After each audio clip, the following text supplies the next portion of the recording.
Mesdames et messieurs, bonjour, soyez les bienvenus à nouveau pour ce quatrième et dernier épisode de notre série consacrée à la prévention des difficultés des entreprises. Quatrième épisode consacré, lui, au traitement des difficultés. Alors je dirais que nos trois premiers épisodes étaient finalement destinés à éviter celui-ci, mais lorsque celui-ci arrive, il n'y a pas lieu de paniquer, bien au contraire, vous avez à votre service une multitude d'acteurs là pour vous aider, pour vous accompagner. Et j'ai le plaisir d'en avoir une bonne part autour de cette table. Je vous les présente rapidement. Nous avons donc Élise Dabouy pour la direction départementale des finances publiques. Nous avons Jean-Émeric Bernard pour la Banque de France. Nous avons pour l'Ordre des avocats Sophie Nérol. Et nous avons non pas un, mais deux présidents et présidentes du tribunal de commerce. Nadine Baptiste, merci pour le tribunal de commerce de Montpellier. Et Éric Germis pour le tribunal de commerce de Béziers. Bonjour. Soyez tous les bienvenus. Pour commencer, qui dit difficulté d'entreprise dit souvent effectivement des impôts, des taxes qui ne sont pas forcément réglés. Au sein de la direction départementale des finances publiques, comment ça se passe et à qui faut-il s'adresser ? Alors, d'abord, je voudrais dire que face aux difficultés d'une entreprise, vous n'êtes pas seul, un chef d'entreprise, comme dans toutes les phases de la vie de l'entreprise, votre premier interlocuteur, c'est votre service des impôts des entreprises. Il faut vraiment le contacter. Il peut vous aider à établir des plans de paiement, ce qui peut vous permettre de passer un cap difficile. Et si les difficultés nécessitent d'avoir un interlocuteur plus pointu, s'il ne peut pas les résoudre, il va vous orienter, notamment vers la conseillère départementale aux entreprises en difficulté, Laurence Garcia, qui, dans la plus stricte confidentialité, va pouvoir vous accompagner de manière personnalisée.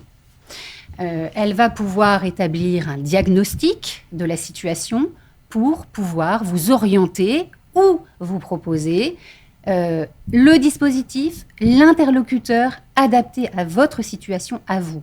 Et ce, dans le respect du secret fiscal, du secret des affaires, c'est important de le dire. Je souligne tout de même que 350 entreprises lui ont fait confiance l'année dernière. Donc ce n'est pas rare, ne vous censurez pas, contactez-la. Et si c'est nécessaire, elle pourra vous guider, vous orienter, vous aider à préparer un dossier pour vous présenter devant la commission des chefs de services financiers qui réunit les organismes fiscaux et sociaux, ce qui permet d'avoir une approche globale des dettes fiscales et sociales, et donc de pouvoir obtenir parfois des délais de paiement qui sont un peu plus longs, de 12 à 24 mois, voire exceptionnellement 36 mois. Donc il faut savoir que ces outils existent. Nous avons quand même à cette heure 64 plans qui sont en cours. Donc là encore, vous le voyez, ce sont des dispositifs qui sont réellement utilisés et ils sont peut-être faits pour vous à un certain moment de la vie de l'entreprise pour vous aider. Donc, j'y insiste, les femmes et les hommes de la DDFiP sont à votre écoute. Venez vers nous le plus tôt possible. Je l'avais dit dans le premier épisode, mais je le redis, il faut venir vite, il faut avoir respecté ses obligations déclaratives. Il serait dommage de venir trop tard, au stade où on n'a pas honoré ses déclarations, où on est en cessation de paiement et on n'est plus éligible aux aides. Voilà. Merci, le message était très clair, vous l'avez retenu, il suffit de contacter en fait Laurence Garcia, c'était très clair à nouveau. Merci beaucoup. Jean-Émeric Bernard pour la Banque de France, il y a un terme dont beaucoup de dirigeants qui nous écoutent ont entendu parler, la médiation. C'est quoi dans votre jargon la médiation à la Banque de France ? Oui, bonjour à tous. Donc nous parlons de la médiation du crédit. Donc c'est un service de proximité puisque c'est départemental, donc ça se passe à Montpellier pour l'Hérault, qui est mis en œuvre par la Banque de France. Alors c'est un service qui est gratuit, qui est confidentiel et qui vient en aide aux entreprises qui rencontrent des difficultés de financement avec un ou plusieurs établissements financiers, mais également qui peuvent rencontrer des problèmes de garantie avec des assureurs crédits. Vous l'avez compris, donc le périmètre est clair, ça exclut toutes les difficultés avec les fournisseurs, les difficultés de baux commerciaux par exemple, ou les dettes fiscales et sociales. Par contre, si c'est le cas, la Banque de France peut vous réorienter vers un dispositif adapté. Alors, la médiation du crédit s'adresse aux entreprises de toute taille et donc nous sommes saisis. Nous avons, à nouveau, je vous donne le numéro, le 3414. Vous avez également un mail pour nous contacter et le site internet de la Banque de France qui permet la saisie de la médiation du crédit. La Banque de France, donc, dans le cadre de la médiation, elle organise un dialogue transparent avec l'entreprise et les partenaires financiers. Et il est tout simplement recherché un accord négocié avec l'ensemble des partenaires financiers. Et ceci qui est destiné à conforter l'entreprise et la relation bancaire. L'accord peut combiner, in fine, plusieurs mesures en fonction de la situation des entreprises. Et je voulais signaler également quelque chose, c'est la restructuration des prêts garantis par l'État. Donc, les chefs d'entreprise peuvent saisir directement la Banque de France lorsque les PGE donc, sont inférieurs à 50 000 euros. Par contre, dans le cas de PGE supérieurs à 50 000 euros, il faut passer d'abord par la DDFiP, par la conseillère départementale à la sortie de crise. Et c'est elle qui évaluera le dossier et qui orientera l'entreprise soit vers le tribunal de commerce, soit vers la Banque de France. Merci pour ce complément lié au fameux prêt garanti par l'État. C'est ces élibrissime PGE, nul doute que nous aurions de toute façon eu la question. Donc merci Jean-Marie Bernard de l'avoir clarifié. Sophie Nérol, lorsqu'on parle de traitement des difficultés, je pense qu'il y a un interlocuteur vers lequel on va naturellement, c'est son avocat. Comment ça se passe de votre côté ? Alors nous, d'abord, on va examiner le dossier, identifier la situation, voir si la société est ou non en cessation des paiements, parce que ce ne sera pas la même procédure qu'on ouvrira. On va voir si on est éligible à une mesure de prévention ou à une procédure collective qu'on appelle. Alors les procédures collectives, ce sont sauvegarde, redressement judiciaire ou liquidation judiciaire, ou si on peut aller sur une mesure de prévention qui seront présentées après. La mesure de prévention, donc on va être là pour d'abord examiner le dossier, ensuite préparer la requête et les pièces, bien sûr, qui vont aller avec la mesure de prévention, et accompagner le dirigeant dans sa première rendez-vous, sa première audience avec le président du tribunal de commerce à Montpellier ou à Béziers. Donc on va intervenir, nous, au stade du diagnostic, de la constitution du dossier et de l'accompagnement du dirigeant. On interviendra aussi après, mais on y reviendra dessus tout à l'heure. Merci pour cette transition toute faite. Donc je me retourne vers vous, Nadine Mathis, Madame la Présidente. Merci de votre présence. Le tribunal de commerce, à ce moment-là, qu'est-ce qui se passe ?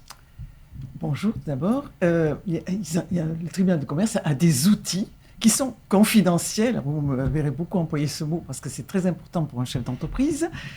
En fait, ces outils sont dédiés donc à la prévention des difficultés des entreprises, qui sont le mandat ad hoc et la conciliation.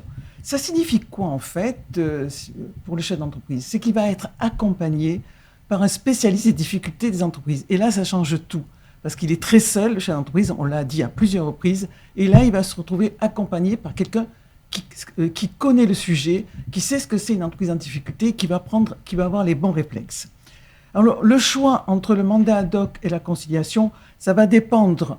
Alors, il y a pas mal de critères, mais ça va dépendre des difficultés en fait que rencontre l'entreprise. Alors, je vais laisser la parole à Eric pour parler en fait du mandat ad hoc et de la conciliation. Merci Nadine. Bonjour à tous. Donc, ce mandat ad hoc ou conciliation, c'est deux procédures de la prévention que nous avons. Bon, tout d'abord, bien sûr, je rappelle que c'est bien à l'initiative du débiteur qui doit faire cette démarche auprès de son conseil. Donc, le président est saisi par le biais d'une requête. Et le président va pouvoir apprécier, d'où l'importance de la préparation du dossier par le conseil, apprécier de la situation pour savoir quelle procédure sera la plus adaptée, voire aucune. Ce n'est pas parce qu'on lui présente une requête que le président va l'accepter. L'objectif commun de ces deux procédures, c'est de conclure un accord amiable sur l'ensemble des créanciers pour assurer la pérennité de l'entreprise. En gros, c'est quand même ça l'objectif. Une petite particularité pour la conciliation, c'est que la conciliation, d'abord, elle a une durée maximale. C'est 4 mois plus 1 maxi. Ça, c'est important. Et l'entreprise ne doit pas être en cessation des paiements depuis plus de 45 jours. Alors, cessation des paiements, rapidement, c'est quand l'actif disponible ne peut pas faire face au passif exigible. Bon, je ne rentre pas dans les détails, parce que ce serait laborieux, c'est déjà un peu complexe à faire, mais c'est ça que ça veut dire derrière. Et donc, une fois qu'on a mis ça en place, on va nommer, en fonction du mandat ad hoc ou de la conciliation, comme l'a dit tout à l'heure Nadine, des spécialistes, donc soit un mandataire ad hoc, soit un conciliateur, qui sont des professionnels, qui vont être là pour accompagner l'entreprise auprès de ses créanciers, pour apporter une conclusion sur un accord qui sera un accord amiable, qui va prendre différentes compositions, on va dire, mais je laisserai Sophie en parler sur comment se concluent ces deux dispositifs, sachant que, bien évidemment, il faut venir frapper à notre porte par l'intermédiaire d'un avocat. C'est un peu compliqué en quelques minutes d'expliquer le détail de ces deux mesures, mais ce sont deux mesures qui sont importantes. Et je rappelle que 70% de ces mesures apportent une solution aux entreprises. Je dis bien 70%, ce n'est pas à négliger. Merci beaucoup à vous deux pour ce témoignage important des tribunaux de commerce. Et donc Sophie, la balle vous revient et vous êtes renvoyée. Merci.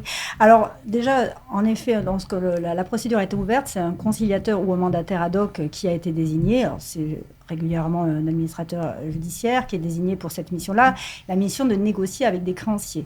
Donc le rôle aussi, c'est d'identifier quel créancier sera mis dans la procédure. Tout le monde n'est pas au courant, tous les créanciers ne sont pas forcément au courant de la procédure. Rappelons que la procédure est confidentielle, que ce soit mandat ad hoc ou conciliation, la procédure est confidentielle. Les créanciers sont informés par le mandataire ou le conciliateur de l'ouverture d'une procédure, mais ça reste confidentiel.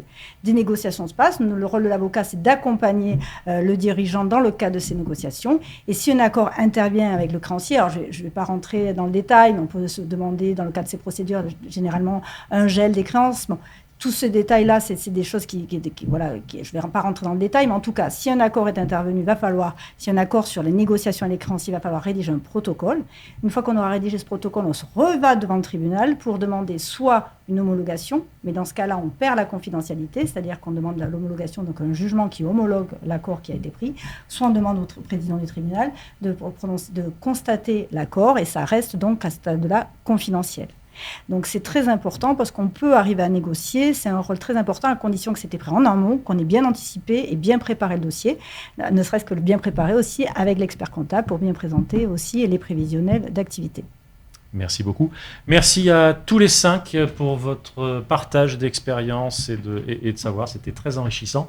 Merci à vous, mesdames et messieurs les chefs d'entreprise. J'espère que ces 4 épisodes dédiés à la prévention des difficultés auront su répondre à vos interrogations. Vous l'avez compris, notre ambition, elle est claire. Vous montrer que vous n'êtes pas seul, même si c'est parfois ce que vous ressentez, vous n'êtes pas seul du tout.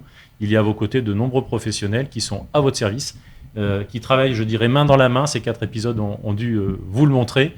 Et nous sommes donc à votre écoute pour vous accompagner. Merci. Merci. Merci.